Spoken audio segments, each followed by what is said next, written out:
శివలాల్ మహారాజ్ జయంతిని ఇక్కడ ఆలయ నియోజకవర్గ స్థాయిలో 8 మండలాల్లో ఉన్న మా గిరిజన సోదరులందరూ ఒకే వేదిక మీద కూర్చొని మాకు ఇలా యంత్రాంగం పూర్తిగా మమ్మల్ని ఇక్కడ సహకరించి ఇవాళ మాతో సంత్ శివలాల్ మహారాజ్ జయంతి జరుపుకుంటున్న మనందరికీ పేరు పేరున సంత్ శివలాల్ మహారాజ్ జయంతి ఉత్సవాలు మరోసారి శుభాకాంక్షలు తెలియజేస్తూ నాకు ఇచ్చిన అవకాశానికి నేను సద్వినియోగించుకుంటూ కలెక్టర్ గారు ప్రత్యేకంగా మీకు చొరవ తీసుకొని చెప్పాల్సింది ఏంటంటే ఇవాళ సార్ కలెక్టర్ సార్ ఇక్కడ ఉన్న మా గిరిజన సోదరులందరూ 2 ఎకరాల భూమి 5 ఎకరాల భూమి అడుగుతున్నాయినా ఏం చేస్తున్నాయినా, ఎందుకంటే మా జాతి ఐక్యత కోసము మా మనుగడ కోసం మాత్రమే మేము అడుగుతున్నది కానీ అందులో వ్యవసాయం వ్యాపారం చేయడానికి కాదనే విషయాన్ని మరోసారి మీకు గుర్తు చేస్తూ విషయం ఏంటంటే ఇవాళ భారత రాజ్యాంగం ప్రకారంగా ఇప్పుడిప్పుడే మా గిరిజన సోదరులు రాజ్యాంగాన్ని పట్టుకుని చదువుతా ఉన్నారు.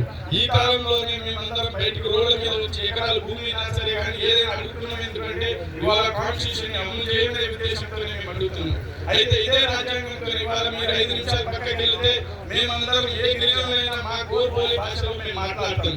అంటే మాకు భాష ఉంది, మాకు లిపి ఉంది, మాకు వ్యవస్థ ఉంది, మాకు సెపరేట్ పండుగలు ఉన్నాయి. కాబట్టి ఇవాళ ఈ యాదాద్రి జిల్లా నుంచి మీ వరకు మేము డిమాండ్ చేస్తా ఉన్నాం ఏంటంటే మీరు కూడా ఈ జిల్లా నుంచి రిపోర్ట్ రాసుకోండి.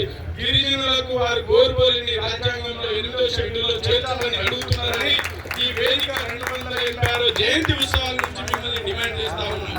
ఇవాళ మా రాష్ట్ర అధ్యక్షుడు బెల్లయ్య గారు మీ అధికార పార్టీ ఎస్సీ కార్పొరేషన్ చైర్మన్ ఉన్నారు. 2018లో దాన్ని అమలు చేయడం స్టార్ట్ చేసిన ఉద్యమాన్ని ఇవాళ ఇంకో కొన్ని రోజులలో కేసీఆర్ గారి పుణ్యమా మాకు తండాలు గ్రామ పంచాయతీ అయ్యింది.